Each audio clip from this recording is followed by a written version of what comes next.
Next question देखिए, question number 19। Question number 19 क्या कह रहा है, the base of right angle triangle. चलिए यहाँ अब क्या है, राइट एंगल ट्रायंगल का सवाल स्टार्ट है। इसका सवाल स्टार्ट हुआ राइट एंगल का। एक हमारे पास राइट एंगल ट्रायंगल दिया हुआ है, ये रफ स्केच ले रहे हैं एबीसी। कह रहा है the base of right angle triangle is 48 centimetre, ये रहा 48 centimetre and it's hypotenuse is 50 centimetre and hypotenuse is 50 centimetre. ठीक है, तो find the area of triangle, यानी इस ट्रायंगल का एरिया कैलकुलेट करना है। क्या कैलकुलेट करना है, इस ट्रायंगल का एरिया। Clear, simple. हमारे पास सवाल आया है किसका, राइट एंगल ट्रायंगल। किसका, right angle triangle. Right angle triangle का एरिया क्या होता है, half into base into height, half into base into height. ठीक है, क्यों, क्योंकि ये क्या रहता है, हाइट ही रहता है, यानी कि ये रहा बेस और ये क्या है, परपेंडिकुलर, और ये क्या होता है, हाइपोटेनस। ठीक है, सबसे पहले राइट एंगल क्या होता है ना, कि हम ट्रायंगल को जब डिवाइड करते हैं on the basis of angle, तो on the basis of angle 3 types of angles form होता है। एक होता है एक्यूट एंगल ट्रायंगल, एक होता है राइट एंगल ट्रायंगल और एक होता है ऑब्ट्यूज एंगल ट्रायंगल। क्लियर है यहां तक? ये सिंपल सा क्वेश्चन, राइट एंगल का हमारे पास बेस और परपेंडिकुलर अवेलेबल दिया हुआ है, हमसे सिर्फ क्या पूछा है, एरिया पूछा है। ठीक है, चलिए यहां मान लेते हैं, let A B C B A, let A B C, ये रफ स्केच हो गया। Let A B C B A right triangle, right triangle.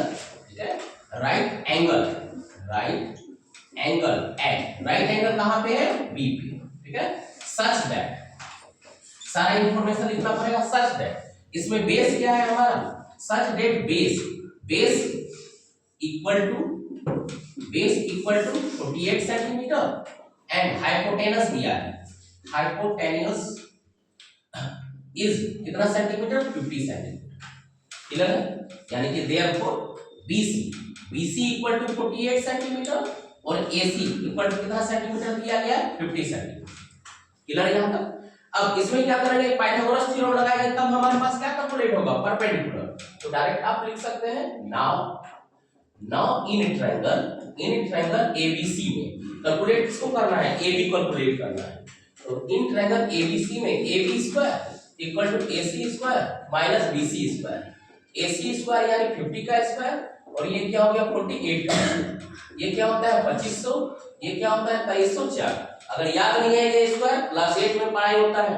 ठीक है, तीसरा chapter square and square root, चौथा chapter cube and cube root, वहां 1 से लेकर 50 तक या 60 तक स्क्वायर का माइनस सेट होना चाहिए और क्यूब। इसको माइनस करेंगे, ये हो गया हमारा 196, यानी कि AB इक्वल टू क्या हो गया 14 सेंटीमीटर। ठीक है, अब हमारे पास ABC पता चल गया, तो देयरफॉर एरिया ऑफ ट्रायंगल, कौन सा ट्रायंगल, तो ABC, half into base into height, half into base के लिए हो गया BC और हाइट के लिए हो गया AB, हाफ इनटू बेस के लिए हो गया कितना 48 और हाइट क्या हो गया 40। 2 से कटा दिए इसको 7 बार में, 7 से गुना कर दिए, 7 से हो गया 7 8 56, बचा कितना 5, 7 चौके 28, 5 35, यानी 336 centimetre square. Clear, 336 centimetre square. Clear है यहां तक? चलिए एक बार आप थोड़ा सा स्क्वायर देख लीजिए। ठीक है, रिमाइंड करा देते हैं आपको, जैसे 40 का स्क्वायर, 41 का स्क्वायर, 42 का स्क्वायर, 43 का स्क्वायर, 44 का स्क्वायर, 45 का स्क्वायर, फिर 46 का स्क्वायर, 47 का स्क्वायर, 48 का स्क्वायर, 49 का स्क्वायर, 50 का स्क्वायर, 51 का स्क्वायर, 52 का स्क्वायर, 53 का स्क्वायर।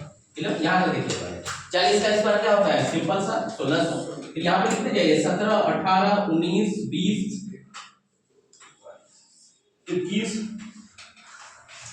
सॉरी एक छोटा सा मिस्टेक, ये भी 16 से का 16 17 18, ये रहा 19, यहाँ 20 21 22 23 24, यहाँ 25, यहाँ 9 का स्क्वायर 1681, यहाँ 8 का स्क्वायर 64, यहाँ 7 का स्क्वायर 49, यहाँ 6 का स्क्वायर 36, ये 25, ये तो ट्रिक भी है बहुत सारा।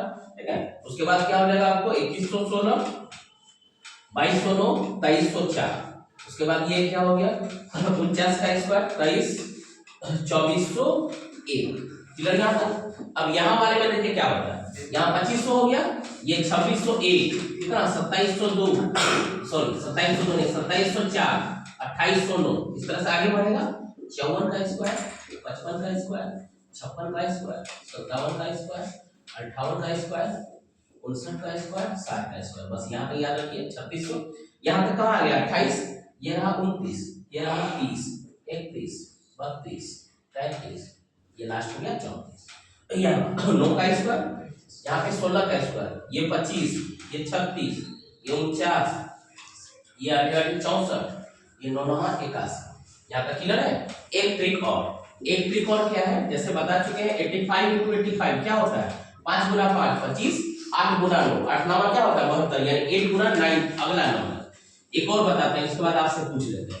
5 गुना 5 कितना 25, 7 से अगला नंबर मल्टीप्लाई करेंगे, 7 8 क्या हो गया 56। क्लियर है। चलिए बताइए, हमको जवाब दीजिए तुरंत, हम लिखेंगे तो सब जवाब दीजिए। बोलिए 56 गुना 56 25, 5 छठे 30।